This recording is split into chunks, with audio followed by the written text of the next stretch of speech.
My dear students and parents, this is Daniel and welcome back to our channel. Tamil Nadu Medical Counseling registration நேத்திக்கு சாயங்காலம் 5 மணியோட முடிஞ்சு. August 9ஆம் தேதி சாயங்காலம் 5 மணியோட Tamil Nadu Medical Counseling participate பண்ணுவதற்கான ரெஜிஸ்ட்ரேஷன் அந்த இனிஷியல் ரெஜிஸ்ட்ரேஷன் அப்படிங்கிறது க்ளோஸ் ஆயிருக்கு.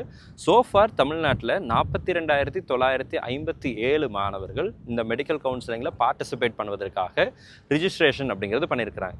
இந்த ரெஜிஸ்ட்ரேஷன் கடந்த ஆண்டு எப்படி இருந்துச்சு அப்படின்னு பார்த்தீங்க அப்படின்னா, கடந்த ஆண்டை விட இந்த ஆண்டு கிட்டத்தட்ட ஒரு 3000 மாணவர்கள் அதிகமாக எல்லாம் கிட்ட 2500 2700 மாணவர்கள் அதிகமாக அப்ளை பண்ணியிருக்காங்கன்னு சொல்லி பார்க்குறோம்.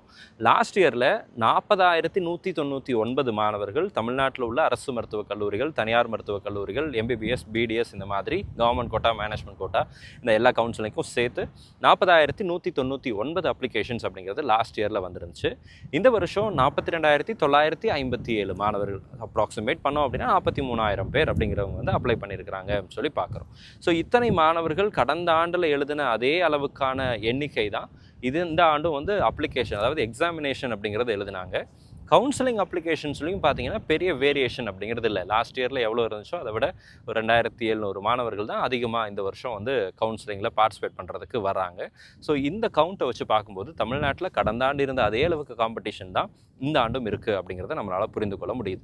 இப்படி இருந்தாலும் தமிழ்நாட்டில் MBBS, BDS, அப்புறம் அரசு ஒதுக்கீட்டு இடங்கள், நிர்வாக ஒதுக்கீட்டு இடங்கள், கவர்மெண்ட் கோட்டா, மேனேஜ்மெண்ட் கோட்டா, இதில் இண்டிவிஜுவலாக ஒவ்வொரு கேட்டகரியில் எவ்வளோ அப்ளிகேஷன்ஸ் வந்திருக்கு அப்படிங்கிற டேட்டா அப்படிங்கிறது தமிழ்நாடு ரேங்க் லிஸ்ட் வரும்போது தான் தெரியும்.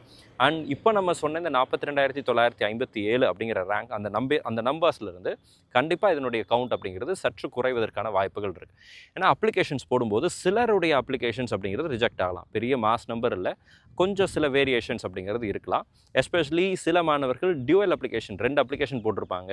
ஸோ அவங்களுடைய கவுண்ட் அப்படிங்கிறது ஏதாவது ஒரு அப்ளிகேஷன் தான் கோத்ரூ ஆகும், இன்னொன்று வந்து பாதியில் விட்டுருப்பாங்க. ஸோ அதெல்லாம் வந்து கன்சிடர் பண்ண மாட்டாங்க. அண்ட் அகைன் சில மாணவர்கள் NRIயில் அப்ளை பண்ணியிருப்பாங்க. NRIக்கு தேவையான எல்லா டாக்குமெண்ட்ஸும் அவங்கக்கிட்ட இருக்காது.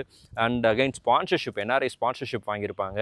வெரி க்ளோஸ் பிளட் ரிலேட்டிவ்ஸ் மட்டும்தான் அக்செப்ட் பண்ணுவாங்க. மற்றபடி ரொம்ப தூரத்து சொந்தமாக இருக்கக்கூடியவங்க, யாரோ வகையில் தெரிஞ்சவங்க, யாரோ ஒருத்தங்க அரேஞ்ச் பண்ணி கொடுத்தாங்க, இந்த மாதிரி செட் ஆகாத ரிலேஷன்ஷிப்பில் இருக்கக்கூடிய அந்த ஸ்பான்சர்ஷிப் ஃபார்ம்ஸை வந்து அக்செப்ட் பண்ணிக்க மாட்டாங்க. ஸோ அது எல்லாமே என்ன ஆகும்னா ரிஜெக்ட் ஆகும். ஸோ இந்த மாதிரி ரிஜெக்ஷன்ஸ் எல்லாம் போக எக்ஸாக்ட் நம்பர் ஆஃப் பார்ட்டிசிபென்ட்ஸ் இந்த மெடிக்கல் கவுன்சிலிங் எவ்வளோ அப்படிங்கிறது Tamil Nadu medical counselling rank list வரும்போது அதனுடைய எக்ஸாக்ட் நம்பர் அப்படிங்கிறது தெரியும். And coming to the cut off, தமிழ்நாட்டில் இந்த ஆண்டு கட் ஆஃப் மார்க் எவ்வளோ சார் இருக்கும் அப்படிங்கிற கேள்வி நிறைய பேருக்கு இருந்துக்கிட்டே தான் இருக்குது. தமிழ்நாடு ரேங்க் லிஸ்ட் கூடிய சீக்கிரத்தில் வந்துடும். ஸோ அப்ளிகேஷன்ஸ் எல்லாம் முடிஞ்சிருச்சு இல்லையா, இனி இந்த அப்ளிகேஷன்ஸ் எல்லாத்தையும் வெரிஃபை பண்ணுவாங்க. இதை வெரிஃபை பண்ணதுக்கப்புறம் இதில் எத்தனை மாணவர்கள் ஓப்பன் கேட்டகரியில் இருக்கிறாங்க, பிசியில் எவ்வளோ பேர் இருக்காங்க, BCM, MBC, SC, SC, ST ஒவ்வொரு கேட்டகரியில் எவ்வளோ பேர் இருக்காங்க, அண்ட் மேனேஜ்மெண்ட் கோட்டாக்கு எத்தனை பேர் அப்ளை பண்ணியிருக்காங்க. And when we are talking about management quota, the linguistic and religious minority, Telugu minority, மலையாள மைனாரிட்டி, கிறிஸ்டின் மைனாரிட்டிலலாம் எத்தனை மாணவர்கள் வராங்க அப்படிங்கிற கவுண்ட் அப்படிங்கிறது தெரிய வரும். NRIயில் எத்தனை பேர், எத்தனை எலிஜிபிள் கேண்டிடேட்ஸ் இருக்காங்க அப்படிங்கிற கவுண்ட் அப்படிங்கிறது தெரிய வரும். ஸோ இந்த நம்பர்ஸ் எல்லாம் பார்க்கும்போது நமக்கு வந்து எக்ஸாக்டாக தமிழ்நாட்டில் கவர்மெண்ட் கோட்டாக்கு என்ன கட் ஆஃப் இருக்கும், மேனேஜ்மெண்ட் கோட்டாக்கு என்ன கட் ஆஃப் இருக்கும், அண்ட் கம்யூனிட்டி வைஸ் என்ன கட் ஆஃபில் க்ளோஸ் ஆவதற்கு சான்ஸ் இருக்குது அப்படிங்கிற அனாலிசிஸ் எல்லாம் நம்மளால் பண்ண முடியும். கூடிய சீக்கிரத்தில் அந்த டேட்டா அப்படிங்கிறது ரிலீஸ் பண்ணிடுவாங்க. 19ஆம் தேதி ரேங்க் லிஸ்ட் வரதாக சொல்லியிருக்காங்க. ஸோ அதுக்கு முன்னாடி eligible list of minority and linguistic and religious minority and NRI கேட்டகரியினுடைய எலிஜிபிள் லிஸ்ட் அப்படிங்கிறது வரும்னு சொல்லி எதிர்பார்க்குறோம். எது வந்தாலும் சரி, எந்த அப்டேட் வந்தாலும் நம்மளுடைய சேனலில் உடனே நான் உங்களுக்கு அப்டேட் பண்ணுறேன்.